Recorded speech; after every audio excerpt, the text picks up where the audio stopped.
বলবার অধিকার আমার আছে এবং তাদের আমি সতর্ক করছিলাম যে তোমরা লক্ষ্য রাখবে গরিব মানুষ। আর বহিরাগত বলতে আমি কাদের বলেছি? আমি একটা রাজনৈতিক দলকে বলেছি, যারা বাইরের লোক নিয়ে এসে এখানে আমাদের ভোটারদের নামের পাশে আপনারা দেখেছেন 10টা করে বাইরের লোকের নাম তোলে, তার মানে যাতে এখানকার ভোটারটাও ভোট দিতে না পারে। এখানে যারা থাকে তারা মোর দ্যান বেঙ্গলিজ, তাদের আমি সম্মান করি, ভালোবাসি। তাদের ডান্ডি নাচ থেকে শুরু করে, তাদের নবরাত্রি থেকে শুরু করে, তাদের প্রত্যেকটা হোলি উৎসব থেকে শুরু করে সব কটাকে আমরা পা মেলাই, হাত মেলাই। এটা মনে রাখতে হবে। ইলেকশনের নাম করে কিছু লোক বহিরাগত চলে আসে, বিভিন্ন হোটেল ভাড়া করে, বিভিন্ন গেস্ট হাউস ভাড়া করে, আর যাদের অনেক টাকা আছে তারা অনেক ফ্ল্যাট কিনে নেয়। সেখানকার বাসিন্দা নেই। বলুন তো, একজন লোকের যদি নাম এখানেও থাকে আবার আর একটা প্রান্তেও থাকে, তা দুটো নাম তো একটা লোকের দু জায়গায় থাকতে পারে না, যে কোনো একটা নাম থাকতে পারে। এতে তো তার সে চিটিং করছে। তা সেটা কাউন্সিলরদের দেখার কাজ নয়, লোকাল লিডারদের দেখার কাজ নয়। লোকের দু জায়গায় থাকতে পারে না, যে কোনো একটা নাম থাকতে পারে। এতে তো তার সে চিটিং করছে। তা সেটা কাউন্সিলরদের দেখার কাজ নয়, লোকাল লিডারদের দেখার কাজ নয়। এবং আপনারা দেখেছেন গত পরশুদিন তার বাবার একটা স্টেটমেন্ট আমি দেখলাম। তিনি বলেছেন যে না না, আমি মমতা ব্যানার্জির উপর আমার আস্থা আছে, উনি যা করছেন সেটা করুন। বাদ বাকি আরো কিছু কথা বলেছে সেটা আমি বলছি না, কারণ আমি নিজেকে তাহলে বড়ভাবে ভাবতে শুরু করবো, সেটা আমি করবো না। আমি তার সম্মান রক্ষা করবো। তোমরা তো সবচেয়ে বড় আনসেফ পার্টি।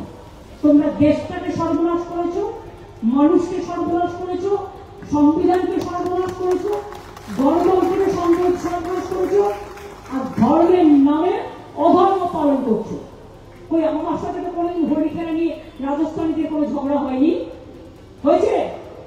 যে রোহিঙ্গারা কক্সবাজার হয়ে ভারতে ঢুকছেন, তারা যাতে অবাধে ঢুকে ভোট ব্যাংককে পরিণত করতে পারেন, ভোট জিহাদ, ল্যান্ড জিহাদ, লাভ জিহাদ, ধর্ম জিহাদ করতে পারেন, সেই জন্য 540 কিলোমিটার জায়গা বেড়া দেওয়ার জন্য জমি দেয়নি। তৃণমূল কংগ্রেস এই কাজ করে আমাদের দেশ ভারতবর্ষকে, রাষ্ট্রকে দুর্বল করার চেষ্টা করেছে। আর বেড়া না থাকার কারণে আমাদের বিএসএফ এর জওয়ানরা চৌকি লাগিয়ে সেখানে এই অবৈধ অনুপ্রবেশকারীদের আটকানোর ক্ষেত্রে প্রতিবন্ধকতা তৈরি হয়েছে। হু করে তারা ঢুকেছে, ঢুকে পশ্চিম বাংলার জনবিন্যাস অর্থাৎ ডেমোগ্রাফি বদলে দিয়েছে তারা। আপনি যদি দক্ষিণ 24 পরগনা যান, তাহলে গোসাবা থেকে আপনারা বারুইপুর হয়ে কামালগাজী অথবা বাসন্তী হয়ে আপনারা বাসন্তী এক্সপ্রেস হয়ে ঘটকপুকুর দেখবেন ভারতীয় সংস্কৃতি, বাঙালি কালচার সব চলে গেছে, নষ্ট করে দিয়েছে। একইভাবে বসিরহাট থেকে কোচবিহারের সিতাই, মাথাভাঙা, শীতলকুচি, দিনহাটা, মেকলিগঞ্জ সর্বত্র অনুপ্রবেশকারীরা ঢুকে ঢুকে আমাদের ওই এলাকার ভৌগোলিক অবস্থান পরিবর্তন করেছে। আমরা অনেক দিন ধরে দেখেছি উত্তর দিনাজপুর, মালদা, মুর্শিদাবাদে বিশেষ করে সংখ্যালঘু মুসলিম তারা বেশি সংখ্যায় ছিলেন। এটা আমাদের ভারত বিভক্ত হওয়ার সময় থেকে, বাংলাদেশ সৃষ্টির সময় থেকে এটা আমরা জানি।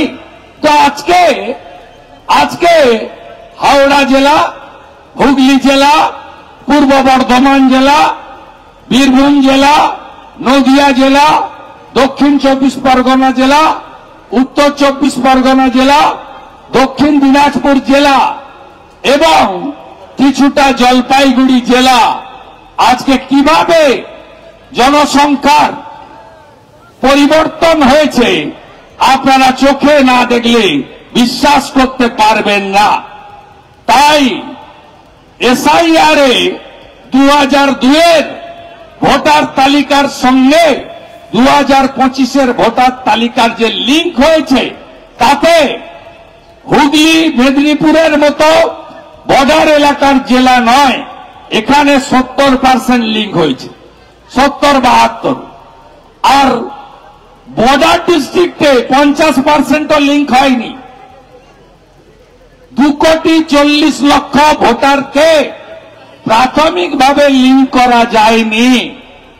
এদের একটা বড় অংশ বাংলাদেশের মুসলমান, এরা ভারতীয় নয়, এদের নাম ভোটার তালিকায় থাকবে না।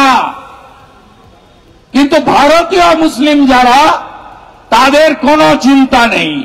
এখানে মাজেদ ভাই ছিলেন, এমন অনেকে আছেন। ভারতীয় মুসলিমরা তারা সুরক্ষিত। তাদের 2002-এ বাপ ঠাকুরদার নামও ছিল, 2025-এর লিঙ্কেও তাদেরকে পাওয়া গেছে।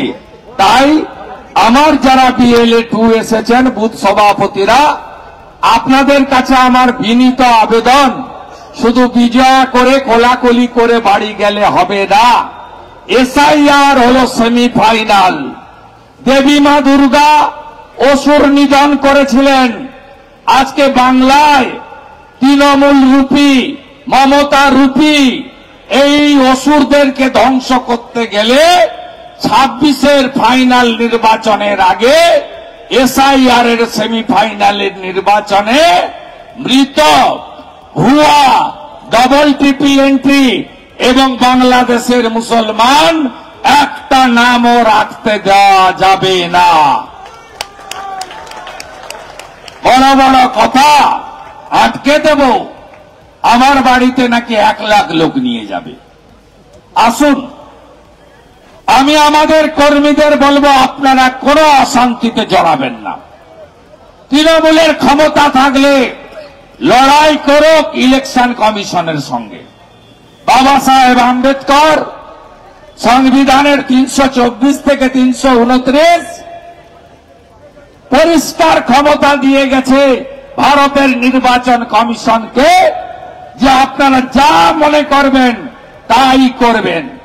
মুখ্যমন্ত্রী বেড়াতে যাচ্ছিলেন দার্জিলিংয়ে, কি বললেন? গার্ল চাইল্ড মানে যারা কন্যা, তারা যাদের বয়স কম, এক কথায় বলা যায় যারা ছোট ছোট কন্যা, তাদেরকে তিনি উপদেশ দিলেন, আমি বলবো নির্দেশ দিলেন, কারণ তিনি পুলিশ মন্ত্রীও বটে। বললেন রাত্রে বেরোনো উচিত নয়। আপনি কখনো শুনেছেন এই কথা? তাহলে রাত্রে বিয়ে বাড়ি বন্ধ করে দিন, অনুষ্ঠান বাড়ি বন্ধ করে দিন, নাইট কলেজ বন্ধ করে দিন, এবং লকডাউনের মতো সন্ধ্যা 6টার পরে সূর্য ডুবে গেলে সব বন্ধ করে দিন আপনি। তাই তো আপনাকে লোক হীরক রানী বলে। করে দিন আপনি। এটা কোন মুখ্যমন্ত্রীর ভাষা?